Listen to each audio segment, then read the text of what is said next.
You joined the Bishop Dwenger family in 1972, involved in coaching all the way through 2002. What sticks out to you most about that time in your life? Well, I think it was a growing time of my life, and you sort of grew with the kids as a young coach, and as you start to mature, then you got your idol coaches or the older coaches that you sort of pattern yourself after, and it just the growing process of it all, I think, over the 30-year period. When you take a look at the reason you got into coaching, what is the reason you got into teaching and got into coaching? Good question. Always wanted to do it. I mean, even through high school, coaching and teaching was my goal. I mean, it was in those goofy, whatever, class will and prophecies and so on. That's what I was in it for. So it's just been something in my life that strived to do and followed it. My dad coached a little bit too in the grade schools, so. During your time as the head coach of Bishop Dwenger, what's the biggest takeaway that you take from that? What's the biggest life experience or life lesson that you learned from all your years in coaching at Bishop Dwenger? Well, I mean, I could answer it in two things. One thing you take away from is all the people, not only that you coach, but you've worked with over the years. They're your best friends in the world, and now a lot of the players, their kids are playing. Knew their fathers, so it's just been a lifelong thing there. And I suppose a life lesson is sort of one that I've sort of lived by, is to persevere, and good things will happen to you.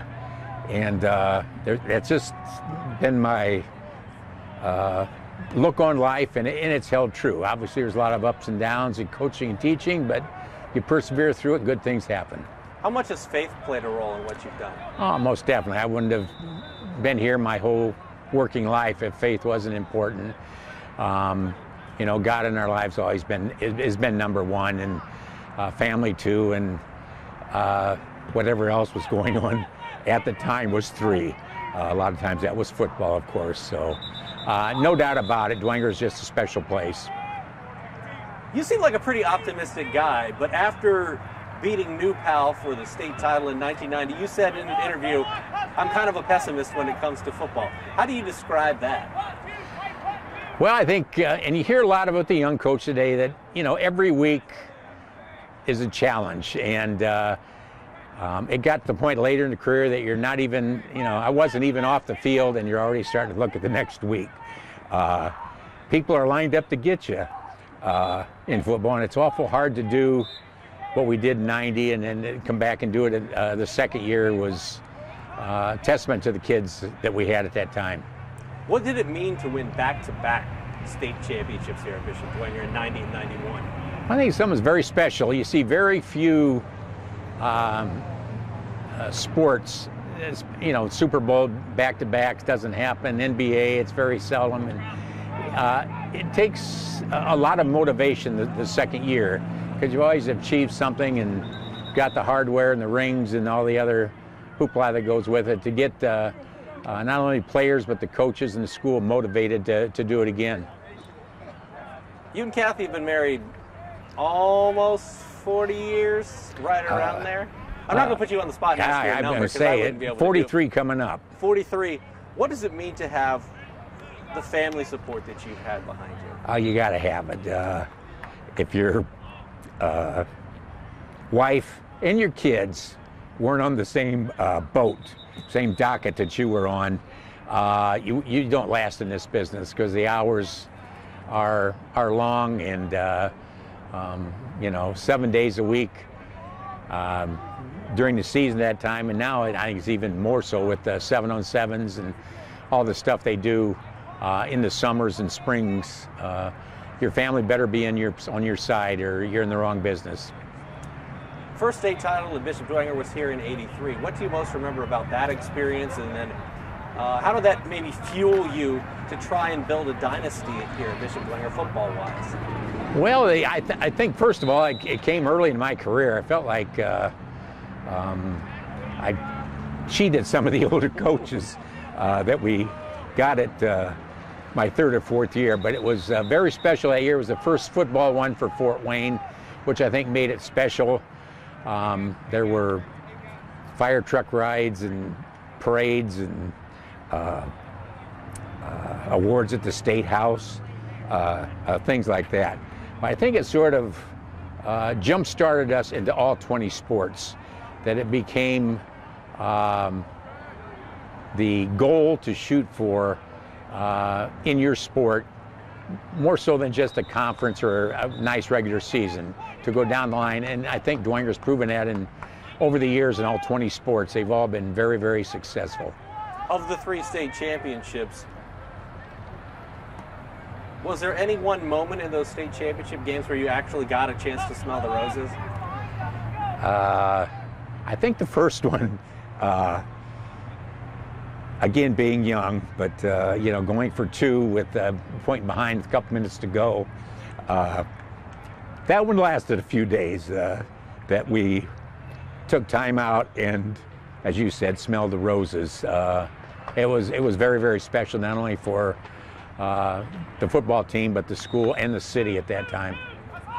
I don't know if you were conscious of it at the time, but a head football coach and a teacher can have a real impact on the lives of his players, on the lives of his students. What do you hope your impact is? I would say that he was a good person, he was fair, and he cared. If you can do those 3 things as a coach, you're in pretty good shape. Do you feel like you were able to do those things?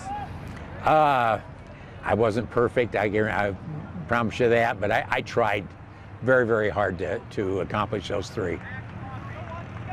For you, what do you cherish most about the time at Bishop Dwenger? Because a lot of people say it's the relationships that they carry on personally. It's not about the awards, the accomplishments, the championships. It's about the relationships. Do you feel that is the overriding thing that you take away, that you cherish from your time at Dwenger? I think I would have to agree with that. The people that you taught with and coach with are your best friends. At this point, you move on from your high school friends and so forth. These are your closest friends, and you can't go anywhere without running into ex-students and ex-players. They're everywhere. Grocery store, you run into them in Las Vegas, Palm Springs, wherever you go, they're there. So definitely, I think that's it. How would you describe your philosophy as a head football coach? Oh boy, I mean, Throwback Thursday, first of all. My philosophy, a lot of it's a throwback type philosophy, I think. I think I was conservative in my coaching, other than the 2-point deal in the state championship. But I think my philosophy is just to do things, try to do things right every day, and sort of plug along and sort of feel things out game time, game day, and you'll probably be successful more times than not. You had a chance to coach Ewell Wilson, so tell me about that experience, because it sounded like he was not only a great young man, but also a great football player. He was, and it's just something you think back on, and not only is great football and scholastic, he worked hard in the classroom here at Dwenger, and his untimely death in '92. But it was very special. I remember, had no idea who he was. He was out for freshman football and walked out, and boy, he's pretty quick. I didn't even know what his name was at that time, which is unheard of today, not knowing who the up-and-comers are. And just a very special person. Always had a big smile, and made the day joyful.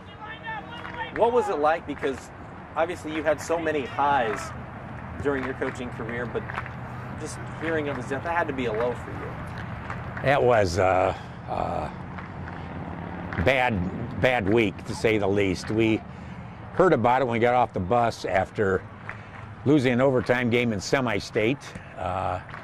So you're sort of bummed out coming back, and then hear about that. It was just unnerving, to say the least. And then 1 week later, my father died, so just a terrible week. Do those kind of things put the game of football in perspective? Oh, no doubt about it. The game, which we thought was definitely didn't mean anything after that. Yeah, it puts things in the right order, no doubt. When you take a look back, what are you most proud of during your coaching career? Boy, that's a tough one because it's, I mean, even though I've been coaching 10 or 12 years, I still AD for 20, but I'd say I'm most proud of that we ran a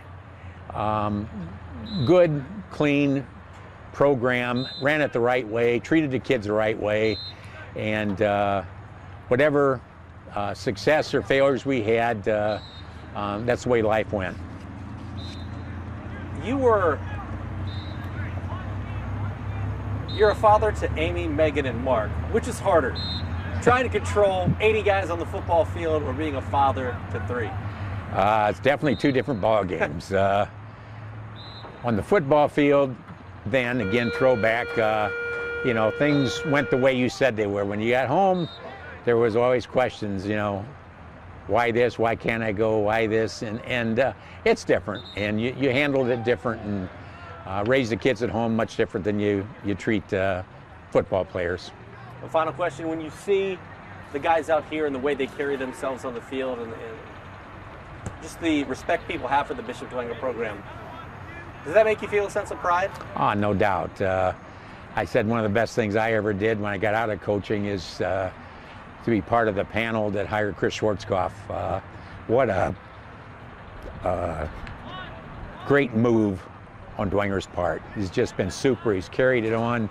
And this year, Ernie stepping in, the flow has been seamless. And I'm very proud of that. Anything else you'd like to add?